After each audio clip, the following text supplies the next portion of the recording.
ज्ञानतिमिरन्दस्य ज्ञानाञ्जनशलाकया चक्षुरुन्मीलितं येन तस्मै श्रीगुरुवे नमः। श्रीचैतन्यमनोभीष्टं स्थापितं येन भूतले स्वयं रूपः तदानीं स्वपदान्तिकं वन्देऽहं श्रीगुरुं श्रीयुतपदकमलं श्रीगुरुं वैष्णवांश्च श्रीरूपं साग्रजातं सकलरघुनाथान्वितं तं सजीवं साद्वैतं सावधूतं परिजनसहितं कृष्ण चैतन्य देवं श्रीराधा गौरांगी राधे वृंदावनेश्वरी विश्वानुसुते देवी प्रणमामि हरिप्रिये वाञ्छाकल्पतरुभ्यश्च कृपा सिन्धुभ्यैव च पतितानां पावनेभ्यो वैष्णवेभ्यो नमो नमः। जय श्री कृष्ण चैतन्य प्रभु नित्यानंद श्री अद्वैत गदाधर शिवासादि गौर भक्तवृंद। हरे कृष्णा कृष्णा कृष्णा हरे हरे हरे राम राम राम हरे हरे। नमो विष्णुपादाय कृष्णपृष्ठाय भूतले श्रीमते भक्तिवेदांत स्वामिनिधि नामिने नमस्ते सरस्वती देवे गौरवाणी प्रचारिणे निर्विशेष शून्यवादी पाश्चात्यदेशधारिणे। जगद्गुरु श्री ने सब भक्तों को बहुत प्रेम किया है। मतलब ये प्रेम का ही बंधन था जिससे महाराज ने सबको बांधा हुआ था। जिस दिन महाराज का जो तिरुभाव की दीदा हुई तो आप में से बहुत लोग गए होंगे ईश्वर तलाश करते है ना, और वहाँ आपने हाल देखा होगा कि क्या उनके अंतिम दर्शन के लिए कितने भक्तों की भीड़ उमड़ रही थी। तो क्या दर्शाता है ना, किसी व्यक्ति के जीते जी जब उसके पास पावर होती है तो बहुत लोग उनके पीछे पीछे जाते हैं, है ना। लेकिन किसी के जाने के बाद भी मतलब लोग अश्रुपूर्ण नेत्रों से उनको श्रद्धांजलि देने के लिए इतनी गर्मी में इतनी भीड़ में, है ना, और जो है कुछ लोग बेहोश होकर गिर रहे हैं पूरे मंदिर में। हमने जन्माष्टमी में किसी बड़े से बड़े फेस्टिवल में, यहाँ तक कि जब मोदी जी आए थे, ऐसी भीड़ नहीं देखी जो उस दिन थी कि एक झलक महाराज की मिल जाए। और कितने भक्तों ने अपना मुझे बखान किया है कि वो एक्सपीरियंस कि महाराज जी को किसी ने पालकी में देखा तो किसी ने ऑडिटोरियम में दर्शन किए हैं। और क्या एक वो रोमांचक अनुभव था ना कि महाराज अभी भी हमारे साथ हैं। तो जो गुरु होते हैं वो दो तरीके से हमें अपना संग देते हैं, एक वाणी से और एक वपु से। वपु होता है उनका जो आध्यात्मिक शरीर होता है कि जब जब वो हमारे सामने है हमें अपने संदेश दे रहे हैं, हमें आज्ञाएँ दे रहे हैं, हमें सेवाएं दे रही हैं। लेकिन जब गुरु अपने लीलाएँ समाप्त करके भगवान के धाम वापस जाते हैं तो उनकी वाणी ही होती है जो हमें सारी जिंदगी उनका सानिध्य प्रदान करती है। हमें तो अब ये फील आया कि महाराज चले गए, अब हमारा क्या होगा, है ना। लेकिन हम देखें तो प्रभुपाद जी के शिष्य जिन्हें छोड़ के प्रभुपाद जी गए थे, जिसमें हमारे गुरु महाराज भी शामिल हैं, और इतने सारे स्कॉन के सन्यासी हैं, इतने सारे जीवीसी हैं, तो उन्होंने भी तो प्रभुपाद जी के सेपरेशन में अपना पूरा जीवन, है ना, प्रभुपाद जी को समर्पित करके निकाला। और क्या समर्पण था उनका प्रभुपाद जी के प्रति कि जीवन की अंतिम सांस तक वो प्रभुपाद जी के मिशन को सफल बनाने में ही लगे रहे। तो इसमें जो सर्वोत्तम, जो सर्वोत्कृष्ट जो उदाहरण है वो हमारे गुरु महाराज जी हैं, है ना। जैसा कि बहुत हमने इतने दिनों में महाराज का ग्लोरिफिकेशन सुना है, तो भक्ति सामत महाराज कहते हैं कि there devotees and there is Gopal Krishna Maharaj, कि भक्त है और भी भक्त है, लेकिन उनमें जो सर्वोपरि है ना वो कौन है, गोपाल कृष्ण महाराज। कि महाराज जैसे प्रभुपाद जी जब बीमार थे तो भक्त उन्हें कहते थे कि आप इतना ट्रेवल मत कीजिए, आप एक स्थान में रह के ना अपना भजन कीजिए। तो प्रभुपाद जी कहते थे कि मैं युद्ध भूमि में लड़ना चाहता हूँ और लड़ते हुए मरना चाहता हूँ, मैं नहीं चाहता कि मैं कहीं अंदर झुक के बैठा हूँ। हमारे गुरु महाराज का भी यही रूप था। उनकी हेल्थ पिछले 1-2 साल से बहुत डाउन जा रही थी, उनके लिए चलना, एक मूवमेंट भी मुश्किल हो रहा था। लेकिन वो किसी को ये शो ही नहीं करना चाहते थे कि वो अस्वस्थ हैं, वो वीक फील कर रहे हैं फिजिकली। हमेशा ये कहते थे आई एम ओके, है ना, मैं ठीक हूँ, मुझे कोई प्रॉब्लम नहीं है। किसी का हाथ भी नहीं पकड़ना चाहते थे, भक्त लोग उनको सपोर्ट देते थे, क्योंकि यही भाव जो प्रभुपाद जी का मूड था कि उन्हें भी ना रण क्षेत्र में, युद्ध भूमि में प्रभुपाद जी की सेवा करते हुए अपना शरीर त्यागना है। तो महाराज जी की महिमा तो ऐसी है कि हम बोले तो जैसे सूरज को हम दीपक दिखाएं, है ना, तो क्या हम उसको प्रकाश दे पाएंगे? तो वैसी ही है महाराज की महिमा। इतने मंदिरों का निर्माण, है ना, दिल्ली में जो 18 मंदिर है, भव्य मंदिर है ना। अभी हमारा द्वारका मंदिर जो कि अपने प्राकट्य में आएगा अगले कुछ सालों में, और रोहिणी मंदिर जिसका महाराज अपने लास्ट टाइम में उसका उद्घाटन करके गए हैं, तो वहाँ पे भी महाराज ने बोला है कि प्रभुपाद जी ने हमें 18 मंदिर बनाने का आदेश दिया था और हमने टारगेट अचीव कर दिया है। तो एक एक क्षण उन्होंने प्रभुपाद जी के शब्दों को समर्पित करके अपना जीवन व्यतीत किया है। महाराज जितना ट्रैवल करते थे, हम लोग जब यात्रा से आते हैं तो अगला एक दिन तो रेस्ट ही करते हैं, है ना, 1-2 दिन लगते हैं हमें नॉर्मल उसमें आने में। महाराज रात को 2 बजे पहुंच रहे हैं फॉरेन ट्रैवल करके, है ना, जेट लैग होता है, आप किसी दूसरे देश से किसी दूसरे देश जाते हैं तो दिन रात का साइकिल हिल जाता है, चाहे रात को 2 बजे पहुँचे हैं या 3 बजे पहुँचे हैं। कई बार तो ऐसा ही होता था। किसी का बर्तन धोने का आवाज़ आ गया, प्लीज़ म्यूट कर दीजिए।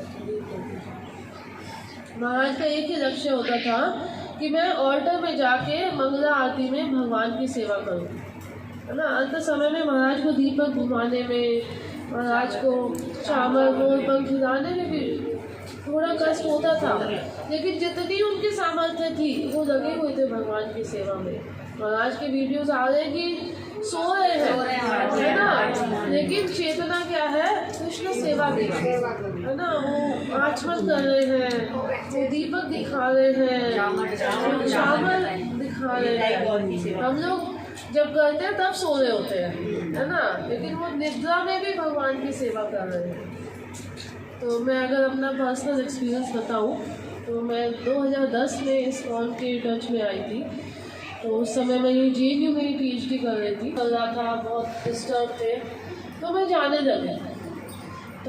लगी तो सब लोग ऐसे ही आए हैं। आरती अर्थात तो ज्ञानी जिज्ञासु 4 तरीके के लोग भगवान की शरण में आते हैं, तो हम भी ऐसे ही थे, आरती थे, दुखी थे। तो जाने लगे तो बहुत अच्छा लगने लगा, है ना, हृदय को एक सुकून मिलने लगा वहाँ पे भगवान के दर्शन करना, कीर्तन करना। उसी साल में गुरु महाराज जी की व्यास पूजा हुई। तो पहले महाराज की व्यास पूजा सीरी फोर्ट ऑडिटोरियम में होती थी, एक बहुत बड़ा ऑडिटोरियम है जहाँ पूरे देश से भक्त आते थे महाराज के डिसाइपल्स, वहीं पे महाराज की व्यास पूजा होती थी। तो महाराज का मैंने प्रथम दर्शन वहीं व्यास पूजा में किया था और बहुत आकर्षण हुआ कि कितना एक प्रभावशाली व्यक्तित्व है। तो उसके 2-3 दिन बाद कुछ ऐसा हुआ कि मैं मंदिर नहीं गई हुई थी। तो जो मेरे भाई का घर था, उन्होंने ईस्ट को कैलाश मंदिर के एकदम पास लिया हुआ था। मंदिर के सामने एक गड़ी एरिया है जहाँ बहुत भक्त रहते हैं, छोटी छोटी गलियाँ हैं, छोटे छोटे कंजस्टेड से घर हैं, तो वहीं पे वो लोग रहते थे, अपनी जॉब के लिए जाते थे। तो मैं भी काफ़ी समय वहीं उनके साथ घर में ही रहने लगी थी। तो महाराज मैं परिक्रमा कर रही थी, तो परिक्रमा मार्ग में महाराज अपने आए ना, अपने शिष्यों के साथ, अपने असिस्टेंट के साथ। तो तब इतना समझ नहीं थी, बहुत नए थे कि सन्यासी है, कैसे बात करनी है।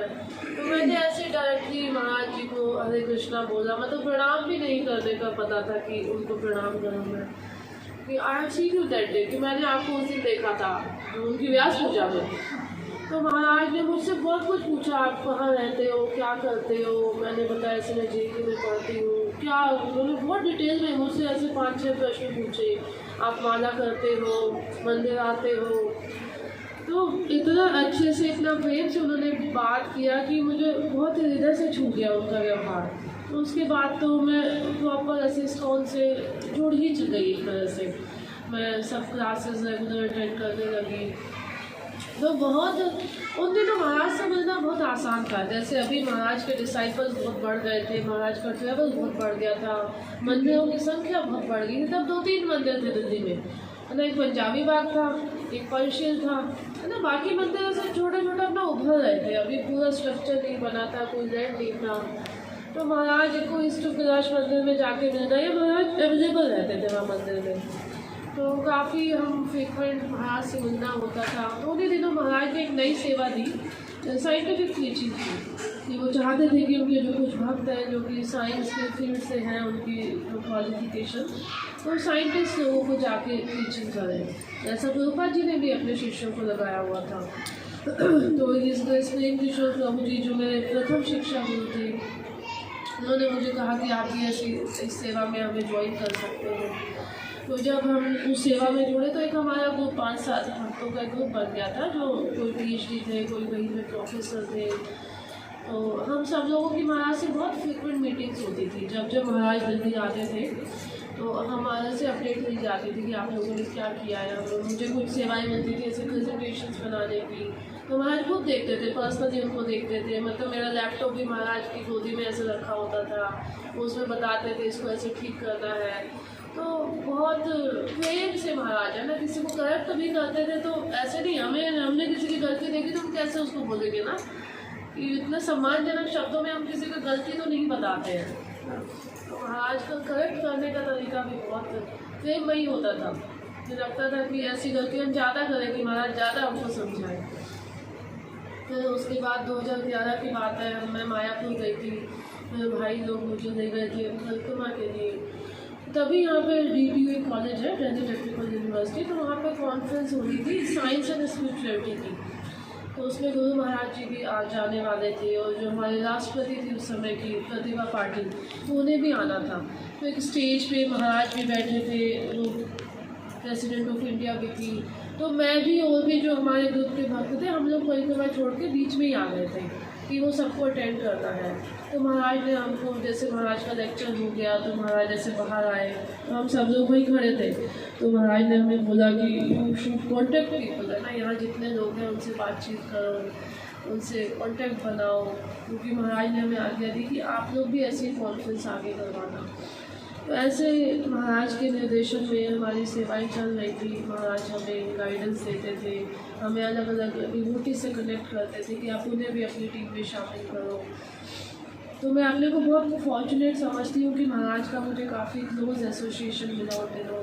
ये 2012 की बात है। मेरा जो हमारे प्रभु जी है, इसलिए समन विष्णु प्रभु जी, तो महाराज ने उन्हें ही हमारी टीम में ज्वाइन कराया था। पहले प्रभु जी नहीं थे, जो साइंटिफिक टीचिंग वाले, तो महाराज जी के आशीर्वाद से हमारा विवाह हुआ। 2012 में ही मेरी दीक्षा हुई गुरु महाराज जी से।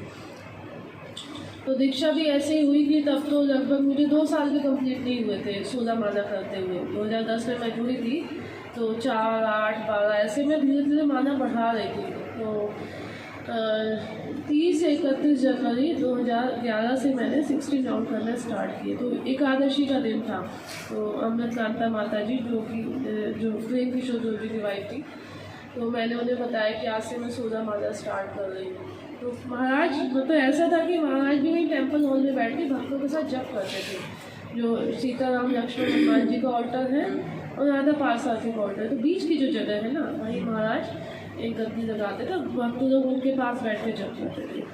तो माता हर लोग नहीं बैठते थे ना, कभी कभी महाराज वहाँ बैठ के जप किया करते थे। तो माता जी ने मुझे बोला कि महाराज बैठे हैं, आप वहाँ जाके दूर से प्रणाम कर लो और महाराज जी की ब्लेसिंग लेके आप अपने 60 राउंड स्टार्ट करो।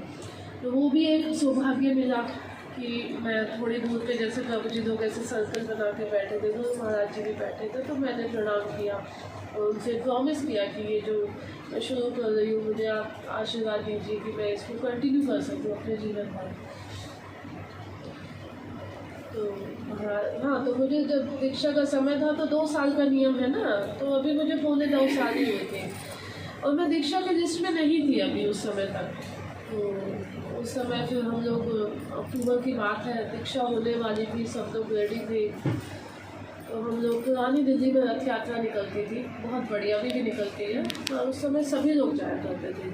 तो वहाँ जब रथ लेके ही श्री प्रभुपाद जी ने कहा, तो भाई ने एक लाइन बोली, I don't see any problem, है ना, कि मतलब ले सकते हो, कोई दिक्कत नहीं है। तो 3 बंधु प्रभु होते थे जो कि सबसे लिस्ट बनाते हैं। तो बोला कि उनसे मिल लेना। तो मैं उनके पास गई तो उन्होंने बोला सब लिस्ट बन चुकी है, अब कुछ नहीं होगा। हमने कहा नहीं, महाराज ने बोल दिया है कि होगी दीक्षा। तो उन्होंने साफ मना कर दिया। तो मैं मंदिर में ही थी, मैं महाराज के रूम के बाहर थी, उनके सेक्रेटरी मैंने नॉक किया, सेक्रेटरी से बोला कि महाराज से मिलना है। महाराज उस समय अपने दीदी वर्शिप कर रहे थे। तो कुछ हुआ, बहुत देर तक मैं वेट करती रही।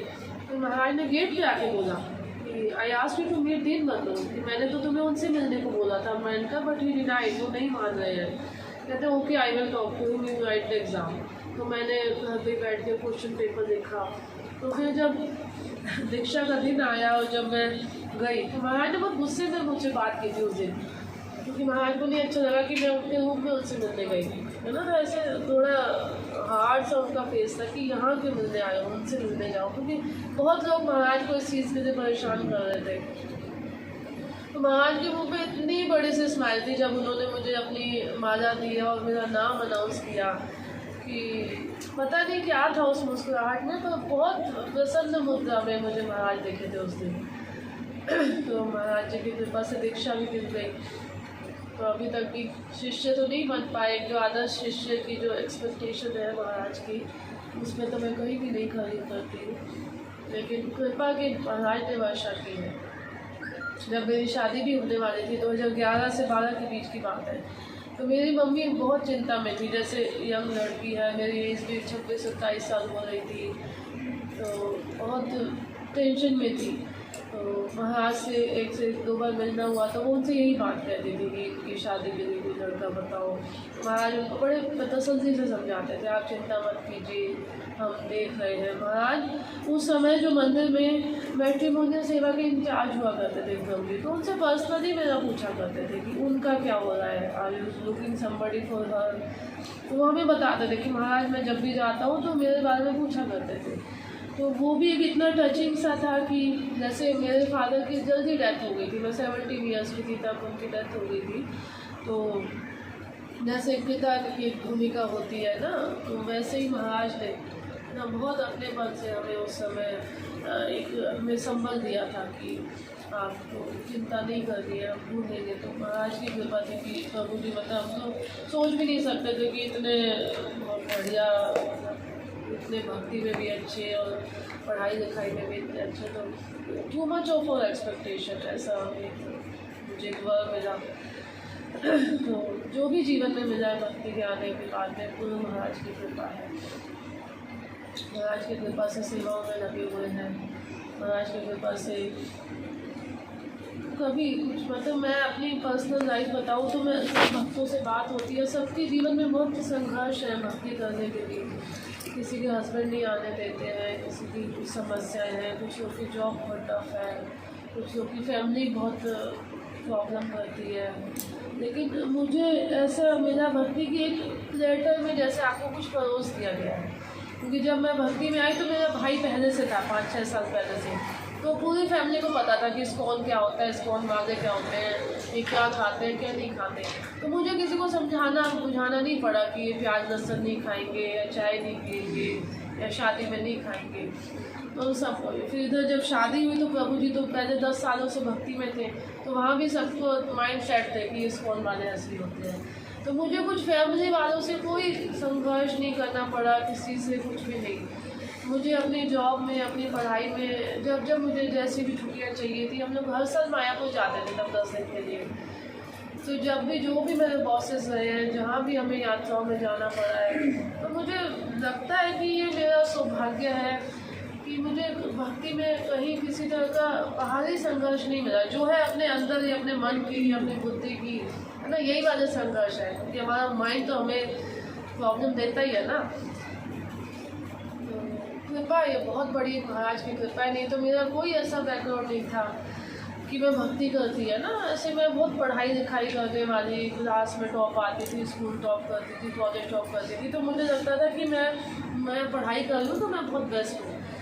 और मेरा भाई था जो नहीं उतने अच्छे से पढ़ाई करता था, हालांकि वो बहुत इंटेलिजेंट है, पर वो नंबर लाने वाला उसमें नहीं था। जैसे कुछ बच्चों थे किताबी कीड़े टाइप के, वो वैसा नहीं था।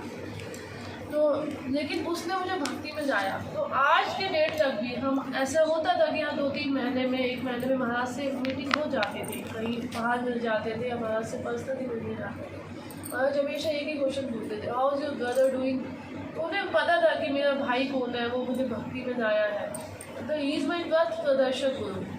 तो वो मुझे रिमाइंड कराना चाहते थे कि मुझे मेरा जो भाई है जो मुझे भक्ति में लाया है, और मेरे अंदर जो मैं लगती थी कि मैं उससे बेटर हूँ, मैं उससे ज़्यादा अच्छी हूँ। क्योंकि घर में भी 2 बच्चों में जो ज़्यादा अच्छे से पढ़ता है तो माता पिता उसको ज़्यादा वो करते हैं ना, उसको एक को डांट पड़ती है, एक को प्यार मिलता है। तो हमारे घर में ऐसे रहता था। तो महाराज एवरी टाइम कोई भी ऐसा वाक़या नहीं है कि जब महाराज ने मुझसे नहीं पूछा हो कि तुम्हारा भाई कैसा है, जबकि वो उनसे भी मिलते थे, वो गुड़गांव टेम्पल से कनेक्टेड है, तो वो लोग भी उनसे मिलते रहते थे। पर हर समय महाराज ने मुझसे पूछा, how is your brother doing, तुम्हारा भाई कैसा है। तो कहीं ना कहीं वो मुझे ये याद रखना चाहते थे कि ही इज़ द वन, वही है जो मुझे भक्ति में लाया है। और जब जैसे शादी हुई मेरी, तो पहले महाराज से मैं अकेले ही मिल लेती थी कहीं भी, है ना, तो लेक्चर ख़त्म हुआ या कहीं भी मंदिर में है या चौक में है। तो लेकिन जब शादी हो गई तो मैं कभी भी महाराज से ऐसे टेम्पल हॉल में महाराज के सामने चली जाती, तो महाराज पूछते थे, वेयर इज़ योर हस्बैंड, है ना। जबकि प्रभु जी हमारे ऐसे थे कि जब हमारी शादी हुई तो हम मंदिर जाते थे, तो मुझे मंदिर के बाहर वाले गेट पे उतार देते थे कि आप जाओ। फिर वो पीछे गाड़ी लगा के मंदिर आते थे, और फिर जब हमें घर जाना होता था तो फ़ोन करते थे, हाँ जी गाड़ी के पास आ जाओ। तो कई महीनों तक लोगों को नहीं पता था कि ये मेरा हस्बैंड है या मैं इनकी वाइफ हूँ। या फिर हम यात्रों में भी जाते थे तो 1-2 माता जी ऐसे जो मेरे से पहले से हमारे आश्रम में थी, तो तीसरे दिन बताती, अच्छा ये आपके प्रभु जी हैं, मुझे तो पता ही नहीं था। मतलब उन्हें नहीं पसंद था कि वो अपनी वाइफ को देख के ऐसे साथ जाए, क्योंकि यूथ प्रीचिंग हुई थी, ब्रह्मचारियों के साथ रहते थे, तो उनको थोड़ा ऑकवर्ड सा लगता था। तो फिर मैं मंदिर में प्रभु जी को ढूंढती थी कि चलो आओ महाराज से मिल जाए। तो महाराज का ये था कि उन्होंने जो मुझे नाम दिया था श्री सीता, जो कि सीता माता का नाम है। तो जैसे सीता माता अपने पति की अनुगामिनी बन के रही, सीता नाम है ना। तो महाराज चाहते थे कि I should follow my husband. एक बार हम मिले, महाराज से मिले, महाराज द्वारका टेम्पल में आए हुए थे। तो मेरे और मेरे प्रभु जी की ना विचार भी मिलते हैं, थोड़े भी बिल्कुल भी नहीं मिलते हैं। जैसे वो सोचते हैं जैसे मैं सोचती हूँ, तो हमारा सोचने का तरीका एकदम अलग है ना। वो यहाँ जाएंगे तो हमने महाराज से बोला कि हम ना साथ में सर्व करना चाहते हैं, लेकिन हम एक जैसा सोचते नहीं हैं। महाराज ने बोला, no you should follow him, कि तुम्हें इनके फॉलो करना है जो ये कर रहे हैं। बोला, you don't have any other option, तुम्हारे पास कोई ऑप्शन नहीं है कि हस्बैंड को फॉलो करना होता है वाइफ को, है ना। तो अब हम थोड़े पढ़ लिए या कुछ हो गए, तो उससे ये नहीं हुआ कि एक जो पत्नी की जो भूमिका है वो बदल गई है। तो क्लियर इंस्ट्रक्शन है। तो अब बहुत सी चीज़ें होती है जो मुझे नहीं समझ आती थी मुझे की, लेकिन मैं चुपचाप से उनके पीछे चल रही थी। तो बहुत कुछ है बताने का महाराज के बारे में। धीरे धीरे ये चर्चाएँ होती रहेंगी, कई सभाएँ होंगी जहाँ डिस्कस करते रहेंगे। तो महाराज ने जो प्रेम से सबको जीता हुआ है ना, महाराज बहुत बड़े सिद्ध पुरुष थे, जो इतने सब ग्लोरिफिकेशन में आपने सुना है। लेकिन जो महाराज का जो प्रेम का बंधन है, जिससे उन्होंने इतने बड़े परिवार को एक साथ बांधा हुआ है, तो हमारी ये जिम्मेदारी है, हमारा कर्तव्य है कि हम लोग आपस में प्रेम से रहें। जो प्रेम हमें महाराज देते गए हैं, तो आपसी वाद विवाद, आपसे गुटबाजी, इन सबसे ऊपर उठ के हम ये दिखाएं कि हम गोपाल कृष्ण गोस्वामी महाराज के शिष्य हैं ना। तो हमारे व्यक्तित्व से, हमारे व्यवहार से झलकना चाहिए कि इतने एक सिद्ध गुरु के ये लोग शिष्य हैं। तो ये हमारा एक बहुत बड़ा रिस्पॉन्सिबिलिटी है। तो अंत में यही कहना चाहूँगी कि बहुत कुछ योग्यता नहीं है, लेकिन एक ही मन में मेरी इच्छा है कि मैं कुछ ऐसा ना करूँ कि जिससे गुरु महाराज जी को कष्ट पहुँचे, या मैं उनको किसी भी तरीके से कुछ परेशानी ना हो। मैं क्या करूँगी क्या नहीं करूँगी मुझे नहीं पता, लेकिन मैं कोई भी ऐसा वैष्णव अपराध ना करूँ, कोई भी ऐसा काम ना करूँ जिससे उनको कष्ट पहुँचे। हरे कृष्ण।